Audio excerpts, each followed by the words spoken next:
Welcome to English Haters. Hi there. Thanks for clicking. আজকে আমরা verb এর বিস্তারিত আলোচনা করব। তো চলুন শুরু করা যাক। আমরা জানি ভার্ব দুই প্রকার, ফাইনাইট ভার্ব, নন ফাইনাইট ভার্ব। ফাইনাইট ভার্ব দুই প্রকার, principal verb, auxiliary verb. Auxiliary verb আবার দুই প্রকার, প্রাইমারি এবং মোডাল। প্রিন্সিপাল ভার্ব তিন প্রকার, transitive verb, intransitive verb, linking verb. Transitive verb পাঁচ প্রকার, cognate verb, causative verb, reflexive verb, factitive verb এবং প্রিপোজিশনাল অর গ্রুপ ভার্ব। এবং এবার দেখি নন ফাইনাইট ভার্ব। নন ফাইনাইট ভার্ব তিন প্রকার, পার্টিসিপল, ইনফিনিটিভ, জিরান্ড। পার্টিসিপল সাধারণত অ্যাডজেক্টিভের কাজ করে, জিরান্ড ভার্ব প্লাস আইএনজি এবং ইনফিনিটিভ 2+V1। ইনফিনিটিভ দুই প্রকার, পিওর ইনফিনিটিভ 2+V1, যার সাথে আমরা সবাই কম বেশি পরিচিত। BR infinitive just V1। Participle তিন প্রকার, present participle verb plus ING, past participle ভার্বের V3, perfect participle having plus V3। Verb কাকে বলে, কত প্রকার ও কি কি? যে শব্দ দ্বারা কোনো প্রকার কাজ করা হওয়া বোঝায় তাকে ভার্ব বলে। Example, we play cricket, he writes a letter, he gave me a glass of water. এখানে প্লে, রাইটস, গিভ এগুলো ভার্ব যার দ্বারা কাজ করা বা হওয়া বোঝায়। আমরা দেখেছি ভার্ব দুই প্রকার, ফাইনাইট ভার্ব এবং নন ফাইনাইট ভার্ব। চলুন এ নিয়ে বিস্তারিত আলোচনা করা যাক। প্রথমে এক্সাম্পল দেখি। She wants to go home, they want to go home, they wanted to go home। উপরের প্রথম এক্সাম্পলে she থার্ড পারসন এর সাথে wants বসেছে। দ্বিতীয় এক্সাম্পলে দে প্লুরাল এর বেলায় wants থেকে want হয়ে গেছে। আবার তৃতীয় সেন্টেন্স এর বেলায় পাস্ট টেন্স হওয়ার কারণে wanted হয়ে গেছে। এই ভার্বটি হলো ফাইনাইট ভার্ব, কারণ নাম্বার, পারসন এবং টেন্স পরিবর্তনের সাথে সাথে সে নিজেও পরিবর্তিত হতে পারে। অন্যদিকে খেয়াল করুন, প্রথম, দ্বিতীয় এবং তৃতীয় সেন্টেন্সে আরেকটি ভার্ব টু গো আছে, যার কোনো অবস্থাতেই কোনো পরিবর্তন হয়নি। এই ভার্বটি হলো নন ফাইনাইট ভার্ব। প্রত্যেক সেন্টেন্সে বা ক্লজে অবশ্যই একটি ফাইনাইট ভার্ব লাগবে। নন ফাইনাইট ভার্ব আসতেও পারে, আবার নাও আসতেও। আশা করি আপনারা ফাইনাইট ভার্ব এবং নন ফাইনাইট ভার্ব সম্পর্কে বুঝতে পেরেছেন। ফাইনাইট ভার্ব দুই প্রকার, প্রিন্সিপাল ভার্ব এবং অক্সিলারি ভার্ব। আমরা এখন প্রিন্সিপাল ভার্ব সম্পর্কে আলোচনা করব। প্রিন্সিপাল ভার্ব বা অ্যাকশন ভার্ব সাবজেক্ট এর কাজকে বর্ণনা করে। যে কোনো কাজকেই প্রিন্সিপাল ভার্ব বা অ্যাকশন ভার্ব হিসেবে বিবেচনা করা হয়। Example, I will do my work, she watches TV, he is a singer, she does her job, they have many problem. এখানে do, watches, is, does, have principal verb হিসেবে বাক্যে ব্যবহৃত হয়েছে। Auxiliary verb. অক্সিলারি ভার্ব হচ্ছে সাহায্যকারী verb. তারা present participle এবং past পার্টিসিপলকে বাক্যে ভার্ব হিসেবে কাজ করতে সাহায্য করে। তাদের নিজের কোনো সম্পূর্ণ অর্থ না থাকলেও বাক্যগত দিক থেকে বাক্যের গঠন নির্মাণে তাদের গুরুত্বপূর্ণ ভূমিকা রয়েছে। Example, he is singing a song, she is doing her job, they are facing many problem. Is, are এগুলো auxiliary verb. There are two types, primary auxiliary verb, have verb, do verb, be verb are known as primary auxiliaries. Have verb এর মধ্যে আছে have, has, had, having, had not. Do verb এর মধ্যে আছে do, does, done, to do, did not, does not, etc.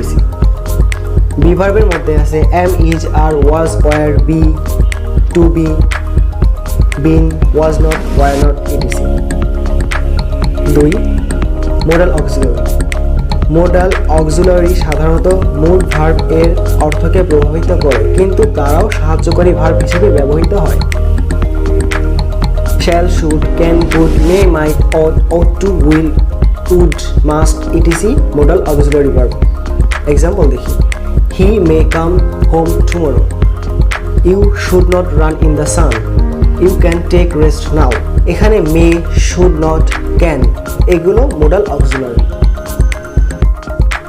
Principal verb 3 প্রকার, transitive, intransitive এবং linking verb. আজকে আমরা তা নিয়ে আলোচনা করব। প্রথমে ট্রান্সিটিভ ভার্ব। ট্রান্সিটিভ ভার্ব সবসময় একটি ডিরেক্ট অবজেক্ট দাবি করে। ডিরেক্ট অবজেক্ট না আসলে যে বাক্যটি অসম্পূর্ণ মনে হয় সেই বাক্যে ট্রান্সিটিভ ভার্ব ব্যবহৃত হয়। Example, he is watching TV, এখানে টিভি একটি ডিরেক্ট অবজেক্ট, এটি ছাড়া বাক্য অসম্পূর্ণ। আই স এ টাইগার, এখানে টাইগার একটি অবজেক্ট। একটু খেয়াল করুন, এখানে যদি অবজেক্টগুলো বাদ দেওয়া হয় টিভি বা টাইগার তাহলে কিন্তু বাক্যটি অসম্পূর্ণ থাকে। He is watching what, question mark থাকে, সো বাক্য ইনকমপ্লিট। তাই আমরা বুঝতে পারতেছি যে ট্রান্সিটিভ ভার্বে সবসময় একটি অবজেক্ট দরকার হয়। Intransitive verb. ইনট্রান্সিটিভ ভার্ব এর কোনো অবজেক্টের প্রয়োজন হয় না, তারা নিজেই নিজের বাক্য সম্পূর্ণ করতে পারে। এক্সাম্পল দেখি আমরা, হি রিচড, দে জাম্পড, এখানে কোনো অবজেক্টের প্রয়োজন হয়নি, ভার্ব একাই বাক্য সম্পূর্ণ করতে পারছে। তাই আমরা বুঝতে পারছি যে ইনট্রান্সিটিভ ভার্বে কোনো অবজেক্টের প্রয়োজন হয় না, কিন্তু ট্রান্সিটিভ ভার্বের অবজেক্টের প্রয়োজন হয়। Next, linking verb. Linking verb সাধারণত ওই সকল ভার্বকে বোঝায় যেগুলো কোনো কাজ সম্পূর্ণ করে না, বরং সাবজেক্ট এর সাথে বাক্যের বাকি অংশে যোগাযোগ স্থাপন করে। সাধারণত বি ভার্বগুলো যখন মেইন ভার্ব হিসেবে সেন্টেন্সে বসে তখন সেগুলোকে লিঙ্কিং ভার্ব বলা হয়। Linking verbs can behave both either main verb or auxiliary verb, মানে লিঙ্কিং ভার্ব মেইন ভার্বও হতে পারে আবার অক্সিলারি ভার্বও হতে পারে। এক্সাম্পল দেখি আমরা, he is a teacher, they have 3 children, এখানে ইজ ভার্বটি সাবজেক্টের সাথে বাক্যের বাকি অংশের যোগাযোগ স্থাপন করেছে, সো এখানে ইজ হচ্ছে লিঙ্কিং ভার্ব। এরপরে নেক্সট এক্সাম্পলে, দে হ্যাভ 3 চিলড্রেন, এখানে হ্যাভ সাবজেক্ট দে এর সাথে বাকি অংশের যোগাযোগ স্থাপন করেছে। তো আমরা বুঝতেই পারতেছি যে লিঙ্কিং ভার্ব এক সাবজেক্টের সাথে বাক্যের বাকি অংশের যোগাযোগ স্থাপন করে। লিঙ্কিং ভার্ব নিয়ে আরও বিস্তারিত আলোচনা করছি এখন। Linking verb. লিঙ্ক অর্থ যোগ করা। Appear, feel, look, remain, seems প্রভৃতিকে গ্রামারের ভাষায় লিঙ্কিং ভার্ব বলা হয়। 1. শি সিমসড ইন্টেলিজেন্ট, তাকে বুদ্ধিমান মনে হচ্ছিল। সিমস মানে মনে হওয়া। শিকে সিমস দিয়ে যোগ করা হচ্ছে ইন্টেলিজেন্ট শব্দের সাথে, এই সিমস শব্দটা linking verb. 2. He looked hungry, তাকে ক্ষুধার্ত দেখালো। লুক মানে দেখানো। 3. হি অ্যাপিয়ার্স টায়ার্ড, তাকে ক্লান্ত মনে হচ্ছে। অ্যাপিয়ার মানে মনে হওয়া। 4. দ্য কেক স্মেলস গুড, কেকটির ভালো গন্ধ আছে। 5. হি ফিলস সিক, সে অসুস্থ বোধ করছে।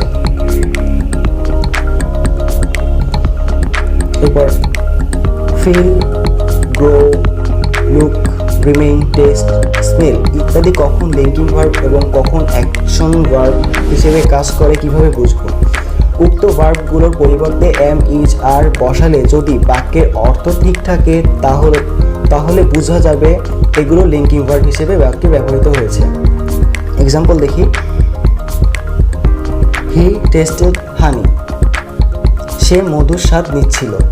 এই বাক্যে টেস্ট এর বদলে বি ভার্ব বসালে হি ওয়াজ হানি, সে ছিল মধু। তার মানে এখানে বি ভার্ব বসালে কথাটা ঠিক হয় না, তাই টেস্ট ভার্ব। আবার হানি টেস্ট সুইট, মধু খেতে মিষ্টি। এই বাক্যে টেস্ট এর পরিবর্তে যদি বি ভার্ব বসানো হয়, অর্থাৎ হানি ইজ সুইট, মধু হয় মিষ্টি, তাহলে বাক্যের অর্থ পাল্টে যায় না। অতএব টেস্ট শব্দটি এখানে লিঙ্কিং ভার্ব। আশা করি বিষয়টা বুঝতে পেরেছেন। এখন আমরা নন ফাইনাইট ভার্ব নিয়ে আলোচনা করব।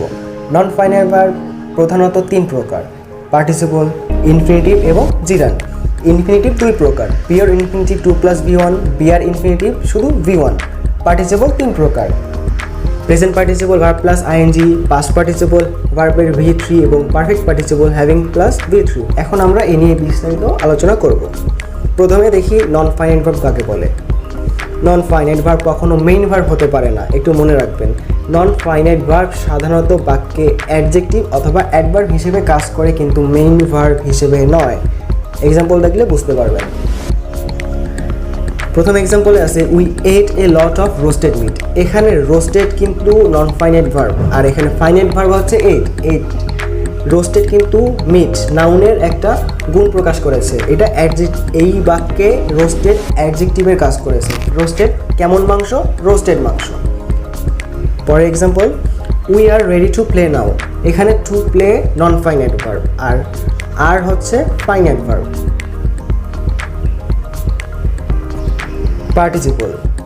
পার্টিসিপল তিন প্রকার, প্রেজেন্ট পার্টিসিপল, পাস্ট পার্টিসিপল এবং পারফেক্ট পার্টিসিপল। একটু খেয়াল করুন, পার্টিসিপল এর বৈশিষ্ট্য হচ্ছে এটি চলমান অবস্থা প্রকাশ করবে এবং আচরণ করবে অ্যাডজেক্টিভের মতো। নোটটা মনে রাখার চেষ্টা করবেন। পার্টিসিপল এবং জিরান্ড কিন্তু দেখতে একই, দুটোটাই কিন্তু ভার্ব প্লাস আইএনজি। এদের পার্থক্য কি দেখি। জিরান্ড ভার্ব প্লাস আইএনজি স্থির অবস্থা প্রকাশ করবে এবং আচরণ করবে নাউনের মতো। একটু দেখবেন যে এটা কিন্তু নাউনের মতো আচরণ করবে। এবং পার্টিসিপল ভার্ব প্লাস আইএনজি চলমান অবস্থা প্রকাশ করবে এবং আচরণ করবে অ্যাডজেক্টিভের মতো। তো আমরা দেখতে পারতেছি যে জিরান্ড নাউনের মতো অবস্থা প্রকাশ করবে এবং পার্টিসিপল অ্যাডজেক্টিভের কাজ করবে। এক্সাম্পল দেখি আমরা। প্রথমে present participle, it is a sitting chair. এখানে সিটিং কিন্তু এখানে অ্যাডজেক্টিভের কাজ করেছে। কেমন চেয়ার? বসার চেয়ার। এখানে ইজ কিন্তু ফাইনাইট ভার্ব, আর সিটিং হচ্ছে এখানে নন ফাইনাইট ভার্ব, যা অ্যাডজেক্টিভ হিসেবে কাজ করেছে বাক্যে। পাস্ট পার্টিসিপলের এক্সাম্পল দেখি। I do not drink boiled water because of its weird test.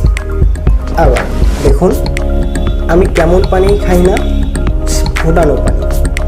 ফোটানো পানি। এখানে পানির কিন্তু একটা গুণ, যে পানিটা কেমন? ফোটানো। এখানে বয়েল এখানে অ্যাডজেক্টিভের কাজ করেছে, আর এখানে মেইন ভার্ব হচ্ছে ডু নট, যা ফাইনাইট ভার্ব, আর বয়েলড হচ্ছে নন ফাইনাইট ভার্ব, যা অ্যাডজেক্টিভের কাজ করেছে। Perfect participle, having finished my work I went to bed. এখানে দেখুন যে হ্যাভিং ফিনিশড মাই ওয়ার্ক, এখানে এটা নন ফাইনাইট ভার্ব, কিন্তু আই ওয়েন্ট টু বেড এখানে ফাইনাইট ভার্বের ব্যবহার আছে। কেন? এইটুক দ্বারা বাক্য শেষ হয়ে যায়, কিন্তু হ্যাভিং ফিনিশড মাই ওয়ার্ক এইটুক দ্বারা কিন্তু বাক্য শেষ হয় না, পরে কি একটা কোশ্চেন মার্ক থাকে। তো আশা করি বুঝতে পেরেছেন পার্টিসিপল কি। এখন দেখব জিরান্ড এবং ইনফিনিটিভের ব্যবহার। ইনফিনিটিভ কাকে বলে? ভার্ব এর প্রেজেন্ট ফর্মের আগে টু বসিয়ে ইনফিনিটিভ গঠন করা হয়। অন্য কথায় টু প্লাস ভার্ব ওয়ানকে ইনফিনিটিভ বলা হয়। এক্সাম্পল দেখি। To tell a lie is a great sin. এখানে to tell infinitive, to plus V1। We come to see, to see, to হচ্ছে টু আর সি হচ্ছে ভার্বটা, টু প্লাস V1। এখন দেখো জিরান্ড কাকে বলে? যখন কোনো ভার্ব এর সঙ্গে আইএনজি যুক্ত করা হয়, তাকে নাউনের বৈশিষ্ট্য বা ফিচার দেওয়া হয়, তখন তাকে জিরান্ড বলে। এক্সাম্পল দেখি আমরা। Swimming is a good exercise. Swimming এখানে জিরান্ড, কিন্তু এখানে নাউনের কাজ করেছে, ভার্ব প্লাস আইএনজি।